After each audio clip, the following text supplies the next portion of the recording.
ఆంధ్రప్రదేశ్ రాష్ట్రంలో పట్టభద్రుల నుంచి శాసన మండలి ఎన్నికలకు 2 నియోజకవర్గాలు సిద్ధమవుతున్నాయి. కృష్ణా, గుంటూరు 2 జిల్లాల్లో అదొక నియోజకవర్గం, పట్టభద్రుల నియోజకవర్గం. తూర్పు, పశ్చిమ గోదావరి 2 జిల్లాలు ఒక నియోజకవర్గం. ఈ 2 నియోజకవర్గాలకి విశేషం ఏంటంటే, పట్టభద్రుల నియోజకవర్గంలో ఓటర్ల జాబితా ఎన్నిక అవగానే రద్దు అయిపోతుంది. ఎప్పటికప్పుడు మనం కొత్తగా నమోదు చేసుకోవాలి. సాధారణ ఎన్నికల జాబితాలాగా మన ఓటర్ల జాబితాలో ఓటు ఉండదు. అందువల్ల ఇప్పుడు పట్టభద్రులు కృష్ణా, గుంటూరు, ఉభయ గోదావరి జిల్లాలో ఉండే పట్టభద్రులు అందరూ కూడా విధిగా ఓటు నమోదు చేయించుకోవాలి. ఓటుని ఆన్లైన్లో నమోదు చేయించుకోవచ్చు, లేదు భౌతికంగా మన తహసీల్దార్ కార్యాలయానికి వెళ్ళి దరఖాస్తు ఇవ్వాలి. అయితే స్థానికతను నిరూపించే ఆధార్ కార్డు లేదు ఓటర్ కార్డు ఉండాలి. అట్లాగే డిగ్రీ, ఏ డిగ్రీ చదివినా పర్వాలేదు, భారతదేశంలో ఏదో ఒక యూనివర్సిటీ నుంచి డిగ్రీ ఉండాలి. జిరాక్స్ కాపీ చెల్లదు, అక్కడ ఒరిజినల్ సర్టిఫికేట్ చూపించవలసిన అవసరం ఉంటుంది. ఈ ఎన్నికలు మార్చిలో జరగబోతూ ఉన్నాయి కనుక ఈ 4 జిల్లాలలో ఉండే పట్టభద్రులు మీరు ఎక్కడ ఉద్యోగం చేసుకుంటున్నా మీకు ఓటు వెయ్యాలంటే ఇప్పుడు మళ్ళీ ఓటు నమోదు చేసుకోవాల్సిన అవసరం ఉంది. ఈ 2 నియోజకవర్గాల్లో కూడా అంచనా ప్రకారం దాదాపు 4 లక్షల మంది పట్టభద్రులు ఉంటారు.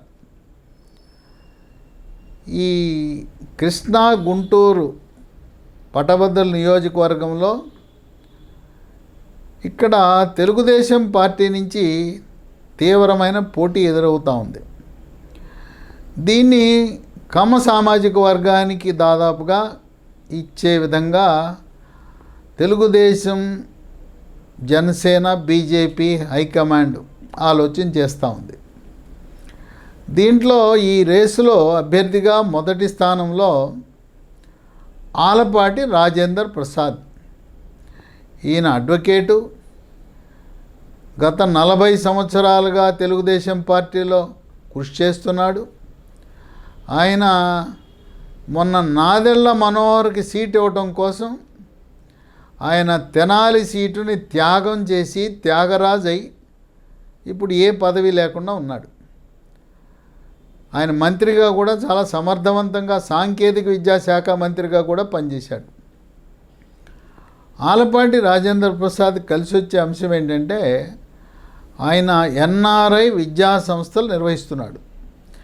ఆయనకి విద్యార్థులు, అధ్యాపకులు, సమాజంలో తల్లిదండ్రుల మద్దతు ఉండటం వల్ల ఈ పట్టభద్రుల ఎన్నికల్లో పోటీ చేసి గెలవాలంటే విద్యా సంస్థల అధిపతులకు అవకాశం మెండుగా ఉంటుంది. అది గమనించిన చంద్రబాబు నాయుడు ఎప్పుడు కూడా విద్యా సంస్థ అధిపతులకే ఆయన ఈ శాసన మండలి పట్టభద్రులు కానీ టీచర్ల సీట్లు కానీ కేటాయిస్తూ వచ్చారు. ఇప్పుడు దాదాపు ఆలపాటి రాజేంద్ర ప్రసాద్కి సీటు ఖరారే.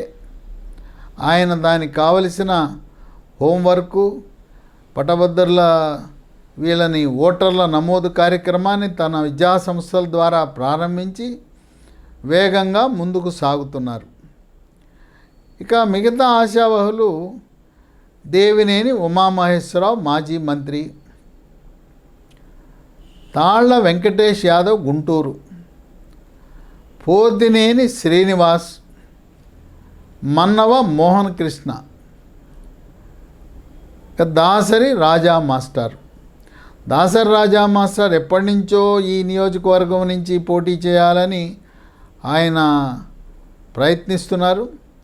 ఎప్పటికప్పుడు చంద్రబాబు నాయుడు రాజా మాస్టర్ మీరు ఆగండి, మీకు నామినేటెడ్ పదవి ఇస్తామని చెప్పి ఆయనకి రాష్ట్ర గ్రంథాలయ సంస్థ చైర్మన్గా కూడా అవకాశం ఇచ్చారు. ఈ కృష్ణా గుంటూరు నియోజకవర్గాలు పట్టభద్రుల నియోజకవర్గాలను గతం మనం పరిశీలిస్తే 2013లో కృష్ణవేణి విద్యా సంస్థల అధినేత చిగురుపాటి వరప్రసాద్ పట్టభద్రుల నియోజకవర్గం నుంచి ఘన విజయాన్ని సాధించారు.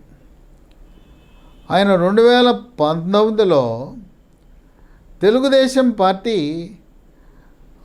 ఎవరు అభ్యర్థి అనే నిర్ణయం తీసుకోవడంలో చాలా జాప్యం చేసింది.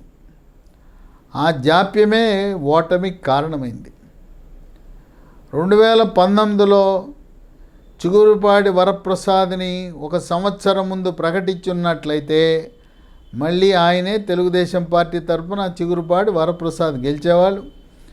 ఇంకా ఎన్నికల ముందు అతి తక్కువ సమయంలో ఆయన అభ్యర్థిగా ప్రకటించడం వల్ల ఓటమి చవి చూడవలసిన అవసరం ఏర్పడింది. అప్పుడు 2019 ఎన్నికల్లో అధ్యాపకుడుగా ఉన్న గుంటూరు హిందూ కాలేజీలో పాలిటిక్స్ ప్రొఫెసర్గా ఉన్న లక్ష్మణ్ రావు మాస్టర్ ఆయన విజయం సాధించడం జరిగింది. ప్రస్తుతం పట్టభద్రుల నియోజకవర్గం నుంచి లక్ష్మణ్ రావు ప్రాతినిధ్యం వహిస్తున్నారు. ఆయన పదవీ కాలం మార్చి 25తో ముగుస్తుంది. మీకు అందరికీ తెలిసిందే, శాసన మండలి కాలపరిమితి 6 ఏళ్ళు, శాసనసభ ఎమ్మెల్యే కాలపరిమితి 5 ఏళ్ళే. ఈ లక్ష్మణ్ రావు 2007లో ఉపాధ్యాయులు టీచర్స్ నియోజకవర్గం కృష్ణా గుంటూరు నుంచి ఎమ్మెల్సీగా ఎన్నికయ్యారు. మళ్ళీ తిరిగి 2009 పోటీ చేసి 2015 వరకు కొనసాగారు. 2015లో అప్పుడు తెలుగుదేశం పార్టీ అధికారంలో ఉంది. అప్పుడు గుంటూరు నుంచి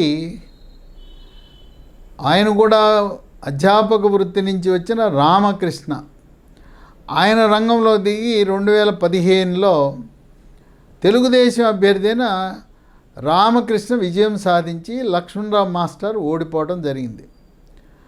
లక్ష్మణరావు మాస్టారు ఆయన వామపక్ష భావజాలం కలిగిన వ్యక్తి.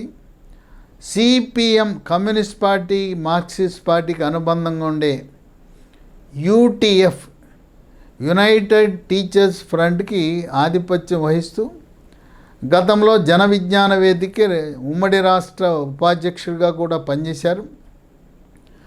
లక్ష్మణరావు మాస్టర్కి మంచి పేరుంది. పార్టీలకు అతీతంగా ఎటువంటి అవినీతి లేకుండా నీతివంతంగా నిజాయితీగా పనిచేస్తాడు.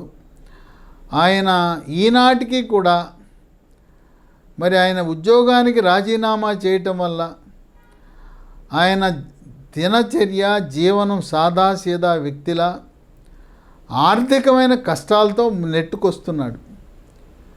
అయినా ఇప్పుడు తెలుగుదేశం అభ్యర్థిగా ఆలపాటి రాజేంద్ర ప్రసాద్ నిలబడితే లక్ష్మణరావు మాస్టర్కి కష్టకాలమే. ఎందుకంటే 3 పార్టీలు కలిసి పోటీ చేస్తున్నాయి, తెలుగుదేశం, జనసేన, బీజేపీ. పైగా 2 చోట్ల కూడా ఉమ్మడి కృష్ణా, ఉమ్మడి గుంటూరు జిల్లాలో ఉండే 33 నియోజకవర్గాలు, 16 ఉమ్మడి కృష్ణా, 17 ఉమ్మడి గుంటూరు జిల్లాలో 33లో కూడా పూర్తి ప్రాతినిధ్యం ఆధిక్యత 3 పార్టీలకు ఉన్నది. ఇప్పుడు ఎమ్మెల్యేల బాధ్యత ఉంది. వాళ్ళ నియోజకవర్గ పరిధిలో గ్రాడ్యుయేట్ ఓటర్లను నమోదు చేయించడం, వాళ్ళను పోలింగ్ చేయించడం వాళ్ళు చేయవలసిన బాధ్యత కనుక అలాంటి నెట్వర్కు, అలాంటి మానవ వనరులు, అలాంటి వసతి లక్ష్మణరావు మాస్టర్కి లేదు.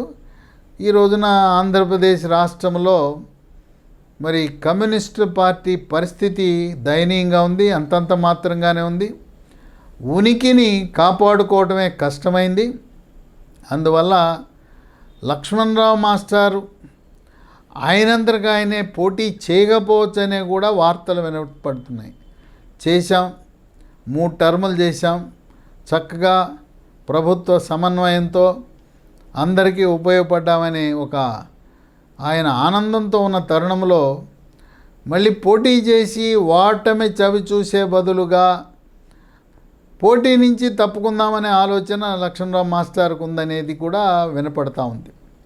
అయితే కమ్యూనిస్ట్ పార్టీ వాళ్ళకి అటువంటి పేరు ప్రతిష్టలు కలిగిన అభ్యర్థి లభించడం కష్టం. అందువల్ల మాస్టారు స్వచ్ఛందంగా దీని నుంచి తప్పుకుందామనే ఆలోచనలో ఉన్నట్టుగా వార్తలు వినపడుతున్నాయి. ఏదేమైనా తెలుగుదేశం పార్టీ పట్టభద్రుల అభ్యర్థిగా ఆలపాటి రాజేందర్ ప్రసాద్ దాదాపు ఖరారు. ఆయనకి మీరు పని చేసుకోండి అని కూడా చెప్పారనే వార్తలు కూడా వెలువడుతున్నాయి. ఇక తూర్పు పశ్చిమ నియోజకవర్గం ఆ 2 జిల్లాల గ్రాడ్యుయేట్ ఎన్నికల్లో అక్కడ కూడా ఆశావాహులు అనేక మంది ఉన్నారు. మాజీ ఎక్సైజ్ శాఖ మంత్రి కేఎస్ జవహర్, ఆయన దళిత సామాజిక వర్గానికి చెందిన వ్యక్తి. ఇక బొడ్డు వెంకటరమణ, ఆయన శాసనసభ్యుడు కావాలనుకున్నాడు, కొన్ని కారణాల వల్ల త్యాగరాజు కావాల్సి వచ్చింది. మెట్ల రమణబాబు, మెట్ల సత్యనారాయణ కుమారుడు, డాక్టర్ మెట్ల సత్యనారాయణ, ఆయన మాజీ వైద్య ఆరోగ్య శాఖ మంత్రి కుమారుడు, అమలాపురం.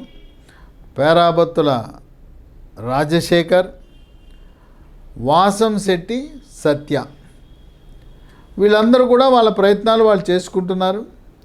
అయితే ఉమ్మడి గోదావరి జిల్లాల్లో అక్కడ కాపు సామాజిక వర్గం కానీ క్షత్రియ సామాజిక వర్గం కానీ గెలుపు అవకాశాలు ఉంటాయి. గుంటూరు, కృష్ణా దాదాపుగా కమ్మ సామాజిక వర్గానికి కేటాయిస్తున్నారు కనుక ఉమ్మడి గోదావరి జిల్లాల్లో కాపు సామాజిక వర్గానికి అవకాశం లభించే పరిస్థితి ఉంది. ఒకవేళ జనసేన పార్టీ తరపున పవన్ కళ్యాణ్ మాకు కావాలని ఆశిస్తే ఉభయ గోదావరి జిల్లాల్లో జనసేన అభ్యర్థి రంగంలోకి దిగిన ఆశ్చర్యపడవలసిన అవసరం లేదు.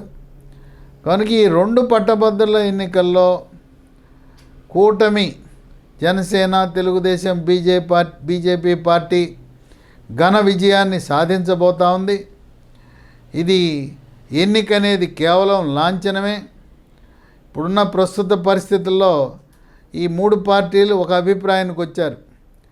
మనం ఏర్పరిచిన ప్రభుత్వం 5 సంవత్సరాల ప్రభుత్వం కాదు, ఇది 10 సంవత్సరాల ప్రభుత్వం. అందువల్ల మన మధ్యలో ఎటువంటి అరమరికలు లేకుండా కలిసి ఉంటే కలదు సుఖము, విడిపోతే తప్పదు దుఃఖమని 29 ఎన్నికల్లో కూడా చిన్న అభిప్రాయ భేదాలు ఉన్న 3 పార్టీలు కలిసి ఇదే విధంగా ముందుకు సాగాలనే దృక్పథంతో అన్ని విధాలా కూడా కలిసికట్టుగా 10 సంవత్సరాల పాటు కూటమి ప్రభుత్వం మనుగడ సాగించి ఆంధ్రప్రదేశ్ రాష్ట్రాన్ని అభివృద్ధిలో అక్షర క్రమమే కాకుండా అభివృద్ధిలో కూడా దేశంలోనే ముందంజలో ఉంచాలనే కృతనిశ్చయంతో 3 పార్టీలు ముందుకు సాగటం విశేషము.